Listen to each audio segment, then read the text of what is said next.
No, thank you for the intro. I would like to start also thanking, of course, Dana and the Azriaeli Foundation for the opportunity to be here with all of you.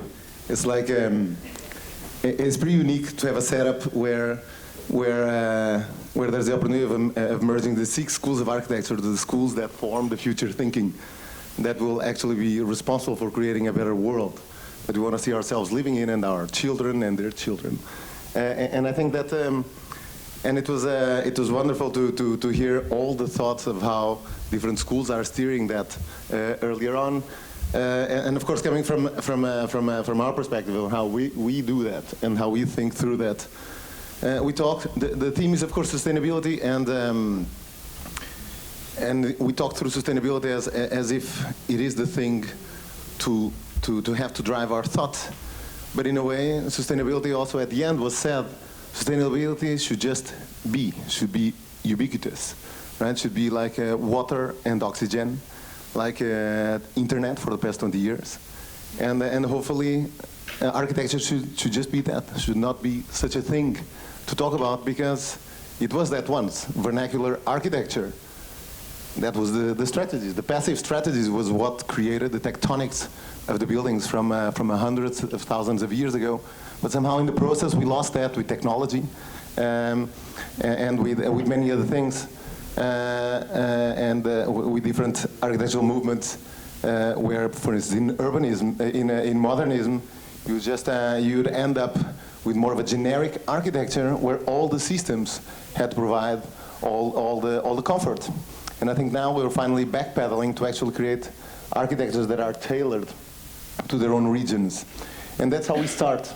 So, so when we have a discussion around how to start thinking of sustainability for the future architects, I mean, sustainability is one of the topics of the research that, yes, of course, we investigate, but we investigate on culture, on context, on environment, but also on the site. On site meaning terrain and the location if it's close to the sea. So looking at the environment as opportunities and as the social context as opportunities to actually start thinking how can you actually create transformation, because it's not typically and it's a process that lasts us like 2-3 weeks and then it's constantly present.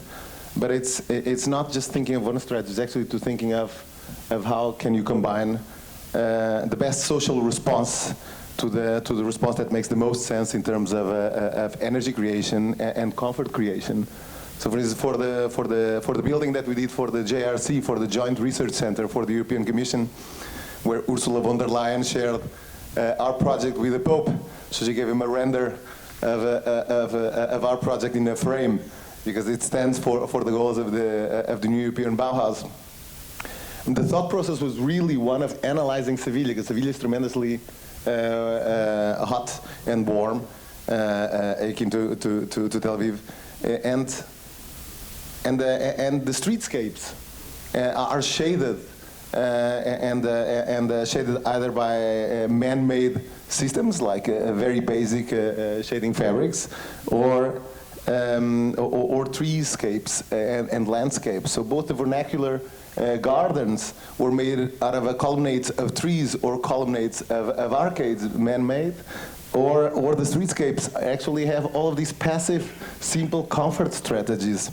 So what we investigated so much on those pergolas and systems that what we ended up proposing, although our building was only forced to occupy 45% of the site, we proposed a dome that shaded the entire site, that shaded even the public plazas, and that strategy in itself shaded also the building, which enabled us to have bigger windows with less artificial light, meaning you have more natural daylight. So I think it's these synergies that we're interested in looking for, while giving a gift often to the city and to the citizens, not only to the users but to everybody else. So here we created a plaza for the city and a garden for the users of the JRC, all entirely shaded, and it is that pergola that harvests all the energy that the building needs and more. So the building only consumes 48% of the energy that the solar dome exists, so 52%, and we're actually now through the LCA analysis and so on being able even to increase that. More than 50% is a gift back to the city. So then again we go back to the other question that was also being discussed earlier, legislation. The city is not prepared to take that. So now suddenly you need to find new models. So suddenly there's a discussion about having a private investor looking at the dome and the management of the dome versus the JRC looking at the building. But in the end, creating a sustainable future is also creating something that is future-proof, that is simple enough to be able to be changed, because technologies also become very rapidly obsolete. So the solar panels that exist now, in 5 years' time, you'll have a solar panel that will harvest far more with less amount of square meters, right? And the same thing for all sorts of other technologies and systems and MEPs. So in the end of the day, I think what a future-proof building is just the creation of a scaffolding for adaptation, both programmatically and technologically. And so I think often the solution, I think we kind of like hyperventilate on thinking, and I know I did in school, when how do we respond to all of these, because the constraints are so much and there are so many things to do. But often the solution is in the most simple and passive strategies. And I think discovering that is quite revealing, because suddenly that informs the architecture you're generating. And I think at the end of the day, our buildings look different. Unlike the former generation of architects that you would see that's a Calatrava, that's a Zaha. Our buildings actually look different because they perform different. They perform tailored to each region, to each condition, and driven a lot by that thinking. And that's kind of like the fun part of it, is that there's no prescribed solution. There's always only your mind as your propeller for creating new things and for discovering what are the basic strategies that can actually create the most amount of added value, social, ecological, cultural, etc. Great. People are invited to ask questions now. If you want to further forward questions, or I will keep on with my questions. You talked about the uncertainty about the future, the sustainable architecture, developing these decades, and you just noted that the solar panels are going to be obsolete, or technologies that we used in Spain 10 years ago are suddenly not sustainable and using new ones. What is the strategy to do that aspect of uncertainty that you don't know not only how technology develops, but ecological challenges are shifting? What can we do now with current knowledge of accepting uncertainty about planning the system? Yeah, I think the only thing William Gibson said, that the only certainty for the future is change, right? And I think the simplicity of the decision making is often what enables then a building to be flexible. I mean, there are some certainties. The sun will be there at least for our lifespan and for the lifespan of many to come, and that's a powerful source of energy that has been, if not misused, undiscussed for many years. Also because technology wasn't there, but now there is. So of course, as you can already, you know how to analyze the sun because the sun's path won't change. So creating a building that can adapt to actually enable flexibility, just to change the solar panels, but will always harvest daylight, is analysis of winds. I mean, winds will always prevail. So understanding that that behavior of winds, when creating comfort in a master plan, because there are many ways of tailoring buildings, not only for social engagement, but also for comfort, and of course, when building in the sea, also understanding that there are many different opportunities there to actually explore the resources in a positive manner. But I think ultimately it is about the simplicity of your design, of enabling a building that has a depth both to be used for resi or both to be used for offices, and a building that has a floor height for the same purposes. We were discussing the same thing, how to make a building future-proof in the things we're doing together. So I think that's kind of like the fun thing. In the end of the day, architecture is a very simple industry because construction is a very simple industry. We talk about technology, but construction is very basic. So in the end of the day, you need to equation all the basic ingredients if you want to create a better future. Because when we discuss about creating tomorrow, often we imagine things so vast that we will always lack the bridge between now and that future. And that future happens, and that future ends up never existing. So I think if you want to create the future of tomorrow, you do it with the tools that you have today. Anyone else? I would like very much to hear from you, if you can elaborate on the role of architects as you see this role now in your office, in professional life. No, I think like in the end of the day, architects are technicians. No, it is because we provide a set of drawings that will be built on. I mean, of course, before there were hand drawings, then they become AutoCAD drawings, and the computer-aided design came. And now we are at a point where we have Revit models and 3D BIM models, but there's still a disparity between that and construction, right? Because there's still those 3D models are then printed in 2D drawings, and the contractor goes to the site and look at the 2D drawings. So I think that bridge is still to happen, and gradually is happening. And we're doing some work with Icon on 3D printed homes. So again, using the basics of Earth with larger 3D to print social housing and affordable housing at broader scale. But I think things also start far more simple than that. I think the role of the architect is actually a mediator, because we have like it's really a lot. The majority of the job is really how to propel the best in others, to be open for dialogue. The way we best perform is often with a large group of collaborators and specialists in other areas.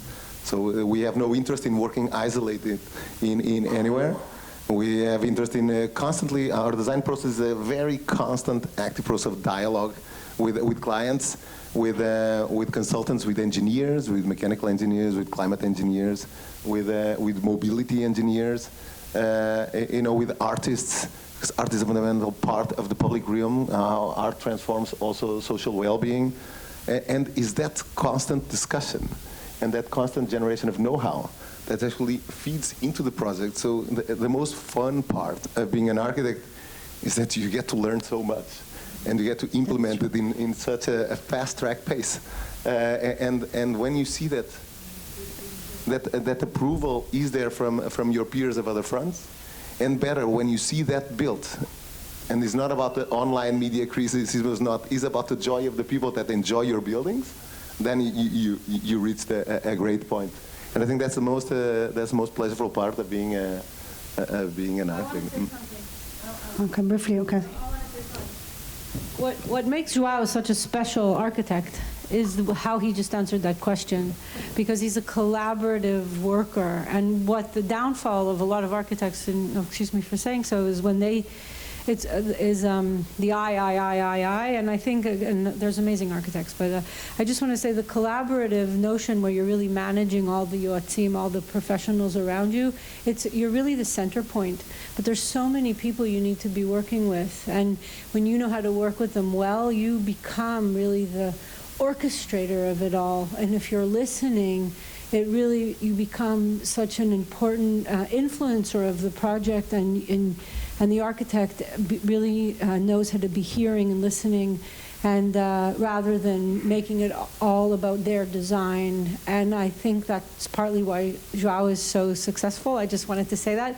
And I think that that's really one skill that architects could be benefiting to learn about more in school, to be learning to be more collaborative.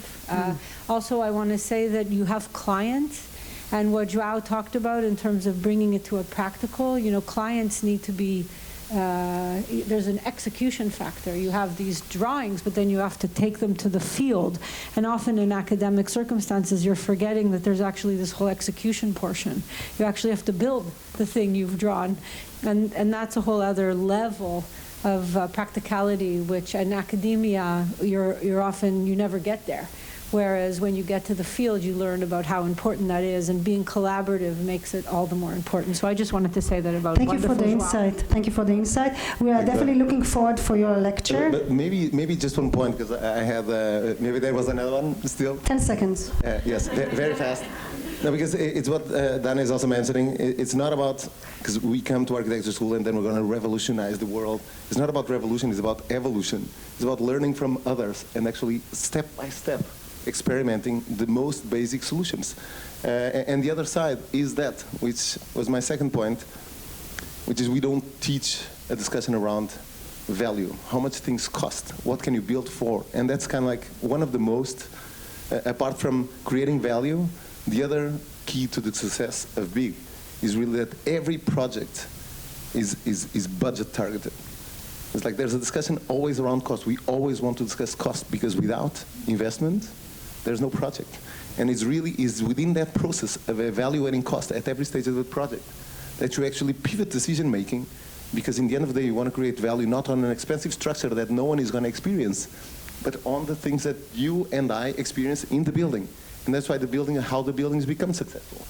And I think, and that comes through a management of resources, financial resources, which are really what enables us to create value.